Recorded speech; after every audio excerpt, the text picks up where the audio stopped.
बच्चों, आज के टॉपिक हम लोग पढ़ेंगे धारावाही प्रणालिका के कारण उत्पन्न चुंबकीय क्षेत्र।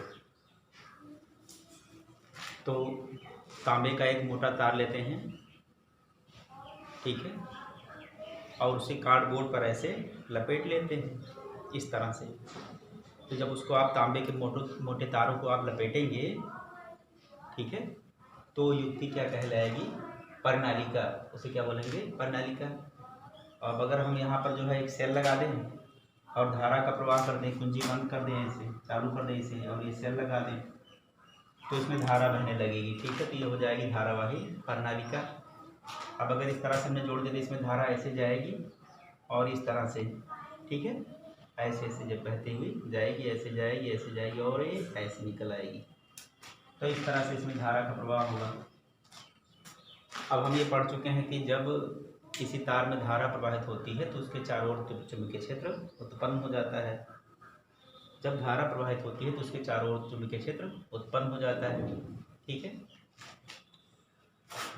अब जब इसमें चुंबकीय क्षेत्र उत्पन्न होगा तो इसका चुंबकीय क्षेत्र किस प्रकार का होगा? ठीक है, चुंबकीय क्षेत्र उत्पन्न होगा तो किस तरह का होगा, इसका व्यवहार कैसा होगा, उसके बारे में हम लोग को जानना है कि कैसा चुंबकीय क्षेत्र उत्पन्न होगा, ठीक है। तो आपको बताया था कि देखो, ये हमने कल क्या था, कुंडली एक लिया था। तो ये ढेर सारी इसमें कुंडलियाँ होती हैं, एक कुंडली, दो कुंडली, तीन कुंडली, ऐसे ढेर सारी कुंडलियों से मिलकर के बना होता है प्रणालिका, ठीक है।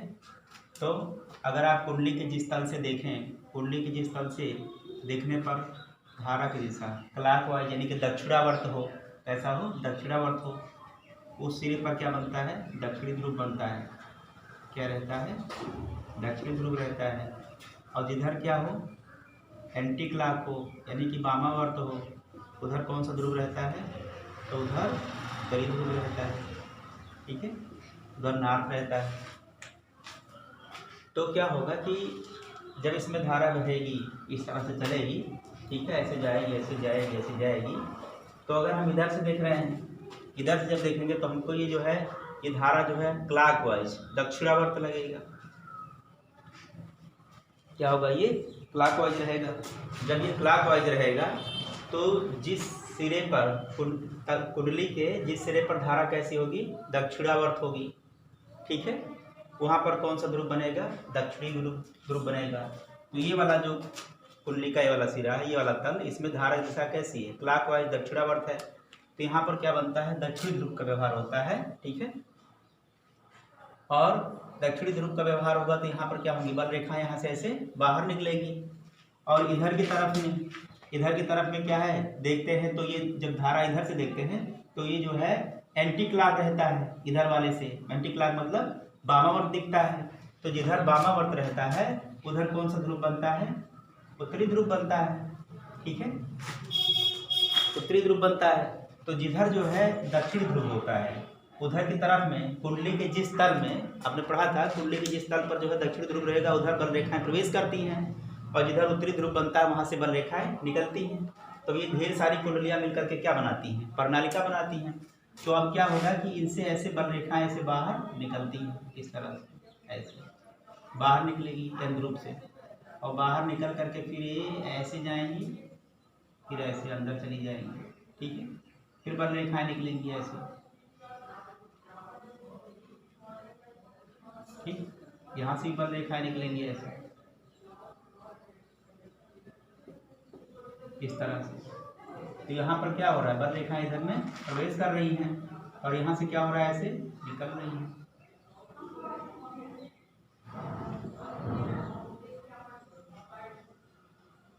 ठीक है, इस तरह से। तो जब एक धारावाही प्रणालिका में वैद्युत धारा प्रवाहित की जाती है, ठीक है, तो जिस सिरे पर जो है वामावर्त धारा, दक्षिणावर्त धारा की दिशा होती है, वो दक्षिणी ध्रुव का व्यवहार करता है। और जिस सिरे पर क्या होता है? वामावर्त दिशा होती है धारा की, वो सिरा उत्तरी ध्रुव का व्यवहार करता है, ठीक है। तो इस प्रकार से जो है, यह जो है, इसमें बल रेखाएं उत्पन्न हो जाती हैं, इस तरह की बल रेखाएं। जैसे आपने दंड चुंबक में देखा था, दंड चुंबक में क्या होता है?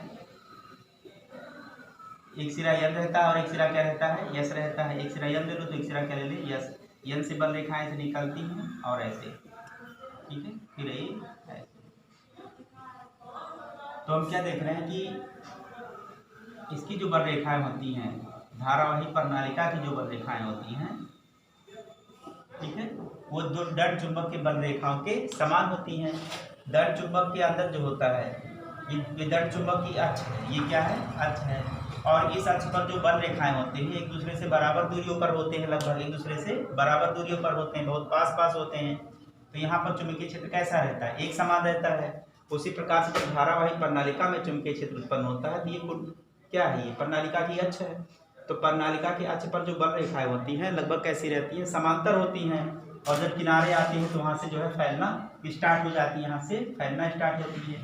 तो जहाँ बल रेखाएं पास पास होती हैं, ठीक है, धारावाही प्रणालिका में जहाँ बल रेखाएं पास पास हैं वहाँ पर चुंबकीय क्षेत्र कैसा होता है, प्रबल होता है। तो आप ये समझ लीजिए कि अक्ष पर बल रेखाएं पास पास होने के नाते इसका चुंबकीय क्षेत्र कैसा होगा, प्रबल होगा, ठीक है। तथा इससे दूर जाने पर जो है यहाँ पर चुंबकीय क्षेत्र चूंकि ये फैल जाती हैं तो यहाँ का चुंबकीय क्षेत्र कैसा होगा, दुर्बल होगा, ठीक है। तो इस तरह से जो है एक धारावाही प्रणालिका में जब धारा प्रवाहित की जाती है, जब धारा प्रवाहित की जाती है तो उसके कारण से जो उत्पन्न चुंबकीय क्षेत्र होता है वह दंड चुंबक से उत्पन्न चुंबकीय क्षेत्र के जैसा होता है। जैसा दंड चुंबक का चुंबकीय क्षेत्र होता है वैसा ही धारावाही प्रणालिका का चुंबकीय क्षेत्र होता है। यानी कि हमारा जो धारावाही प्रणालिका वो दंड चुंबक के समतुल्य है, बिल्कुल उसी तरह व्यवहार करती है। इसके अक्ष पर भी चुंबकीय बल रेखाएं समांतर रहती हैं, बराबर दूरियों पर रहती हैं। तो इस पर भी, इसके भी अक्ष पर बल रेखाएं कैसी रहती हैं, समांतर बराबर दूरियों पर रहती हैं, ठीक है। और यहाँ पर वैद्युत क्षेत्र जब बराबर दूरी पर हैं और ढेर सारी बल रेखाएं हैं तो वहाँ पर वैद्युत क्षेत्र चुंबकीय क्षेत्र भी कैसा रहेगा, प्रबल रहेगा, ठीक है। अब क्या होगा कि अगर इसमें हम धारा की दिशा बदल दें, इधर प्लस कर दें उधर माइनस कर दें, ठीक है, तो इसकी ध्रुवता बदल जाएगी। इधर यस हो जाएगी, इधर यन हो जाएगा और इधर क्या हो जाएगा, यस हो जाएगा, ठीक है बच्चों। तो इस तरह से जो है ये धारावाही प्रणालिका के कारण जो चुंबकीय क्षेत्र उत्पन्न होता है, ठीक है। तो याद रखिएगा कि प्रणालिका के अक्ष पर बल रेखाएं परस्पर बराबर दूरियों पर होती हैं, अर्थात समांतर होती हैं। और अक्ष पर जो है चुंबकीय क्षेत्र क्या होता है, प्रबल होता है, ठीक है। और जिस सिरे पर जो है प्रणालिका के जिस सिरे पर जो है धारा की दिशा दक्षिणावर्त होगी, घड़ी के सुई की दिशा में होगी, वहाँ पर दक्षिणी ध्रुव बनेगा। और जिधर वामावर्त होगी वहाँ पर क्या बनेगा, उत्तरी ध्रुव बनेगा, ठीक है, याद रखना है।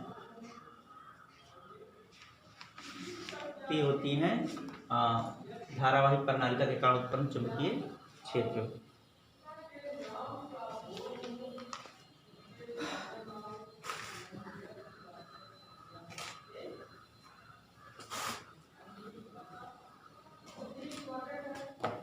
अब हम पढ़ेंगे चुंबकीय क्षेत्र में धारावाही चालक पर बल।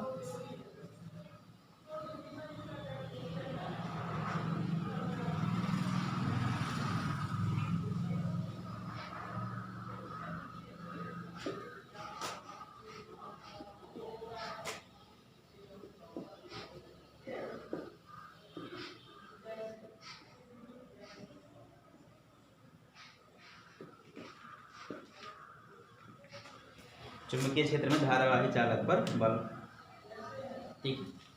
मान लीजिए कि ये कोई चुंबक का एक ध्रुव खंड यन है और ये दूसरा क्या है, यस है। तो यहाँ पर एक चुंबकीय क्षेत्र उत्पन्न हो जाएगा जिसकी दिशा किधर से किधर होगी, यन से यस होगी, ठीक है। बल रेखाएं आप जानते हो उत्तरी ध्रुव से निकलती हैं और दक्षिणी ध्रुव में प्रवेश करती हैं, ठीक। अगर इसमें किसी धारावाही चालक को रख दिया जाएगा, एक चालक को रख दीजिए जिसमें किसका प्रवाह हो रहा है, धारा का प्रवाह हो रहा है। ये धारा प्रवाहित हो रही है, ये क्या है, धारावाही चालक। तो जब किसी धारावाही चालक को हम लोग किसी एक समान चुंबकीय क्षेत्र में, किसी चुंबकीय क्षेत्र में रखते हैं तो उस पर क्या होता है, बल कार्य करता है। जब इस धारावाही चालक को इस चुंबकीय क्षेत्र में, बाह्य चुंबकीय क्षेत्र में रखा जाता है लिखा है चुंबकीय क्षेत्र में धारावाही चालक पर बल। तो यहाँ पर चुंबकीय क्षेत्र है। अब इस चुंबकीय क्षेत्र में किसी धारावाही चालक को ले जाओगे जिसमें धारा का प्रवाह हो रहा है, तो देखते हैं कि उस पर बल कार्य करता है, उस चालक पर बल कार्य करता है। ठीक है, तो अगर धारावाही चालक पर बल कार्य करता है तो इस बल की दिशा क्या होगी। ठीक है, अगर ये बल कार्य करता है तो बल की दिशा क्या होगी। इसके लिए अगर हमें धारावाही चालक पर बल की दिशा जाननी है तो हम लोग क्या करते हैं, फ्लेमिंग के बाएं हाथ के नियम का इस्तेमाल करते हैं। फ्लेमिंग के बाएं हाथ के नियम का इस्तेमाल करते हैं और उस पर बल की दिशा को निकाल लेते हैं। ठीक है,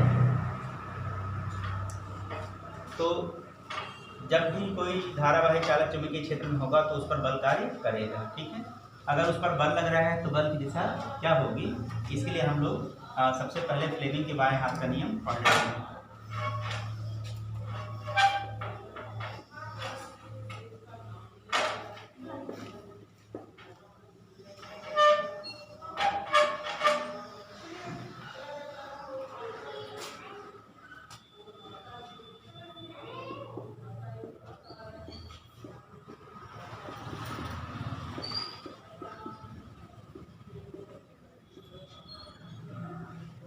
आप फ्लेमिंग के बाएं हाथ के नियम से किसी धारावाही चालक पर लगने वाले बल की दिशा को ज्ञात कर सकते हैं। तो फ्लेमिंग के बाएं हाथ का नियम क्या है कि आप अपने बाएं हाथ के अंगूठे और उसके पास के दोनों उंगलियों को, बाएं हाथ के अंगूठे और पास के दोनों उंगलियों को इस प्रकार फैलाएं कि तीनों क्या हों, एक दूसरे के लंबवत हों। ये प्रत्येक के बीच का कोण कितना डिग्री हो, 90 डिग्री 90 डिग्री 90 डिग्री। ठीक है, तो इस कंडीशन में यदि जो है हमारी जो पहली उंगली है, ये वाली अंगूठे के पास की पहली उंगली चुंबकीय क्षेत्र की दिशा में हो, किधर हो, चुंबकीय क्षेत्र की दिशा में हो, तथा ये जो दूसरी उंगली है ये धारा की दिशा में हो। ठीक है, धारा की दिशा में हो तो अंगूठा चालक पर लगने वाले बल की दिशा को बताता है।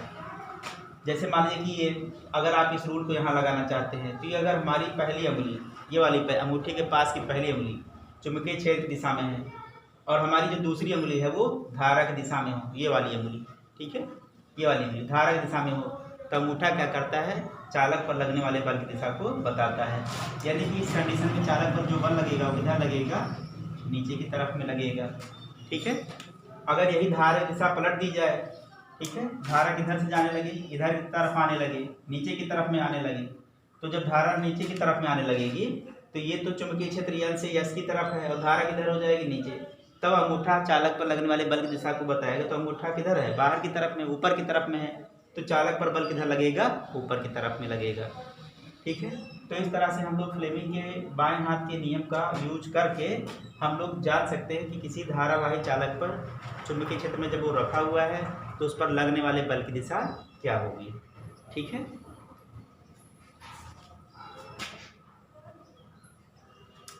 तो इसे हम फ्लेमिंग के बाएं हाथ का नियम क्या है, यदि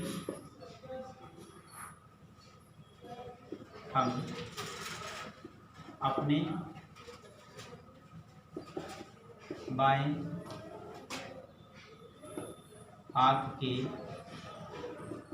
अंगूठे तथा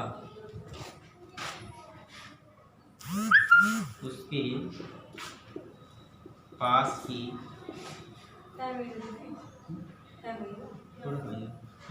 की दोनों अंगुलियों को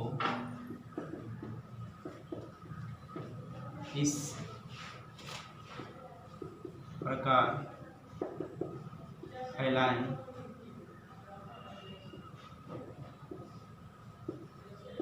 कि तीनों एक दूसरे के लंबवत हों, तीनों एक दूसरे के लंबवत हों। तो यदि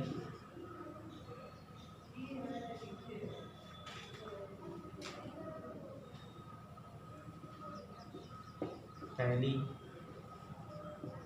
अंगुली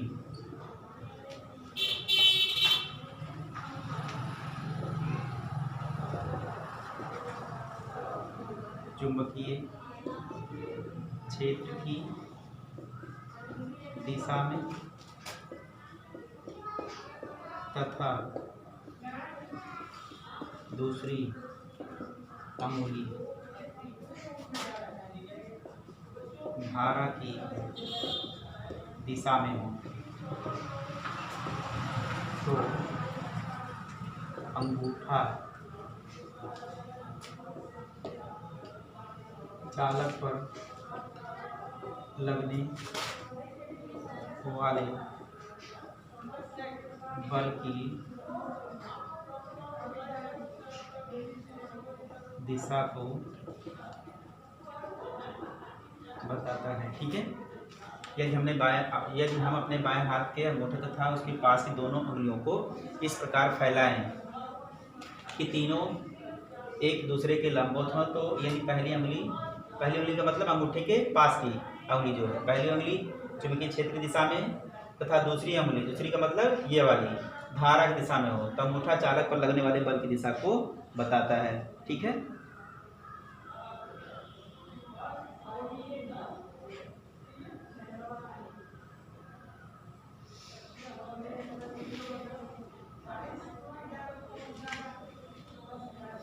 तो इस तरह से हम लोग फ्लेमिंग के बाएं हाथ के नियम का इस्तेमाल करेंगे। ठीक है, आप उसको अच्छी तरह से याद रखें।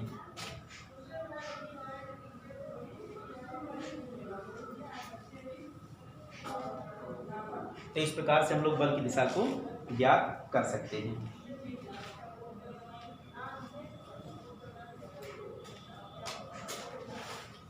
अब हम लोग अगले वीडियो में किसी चुंबकीय क्षेत्र में स्थित धारावाही चालक पर लगने वाले बल के लिए कि कितना बल उस पर कार्य करेगा, इसका सूत्र प्राप्त करेंगे। ठीक है, जब किसी धारावाही चालक को किसी चुंबकीय क्षेत्र में रखा जाएगा तो बल कितना कार्य करेगा या लगने वाला बल किन किन बातों पर निर्भर करेगा। ठीक है, ये चीज़ हम लोग अगले वीडियो में देखेंगे। ठीक है, तब तक के लिए धन्यवाद।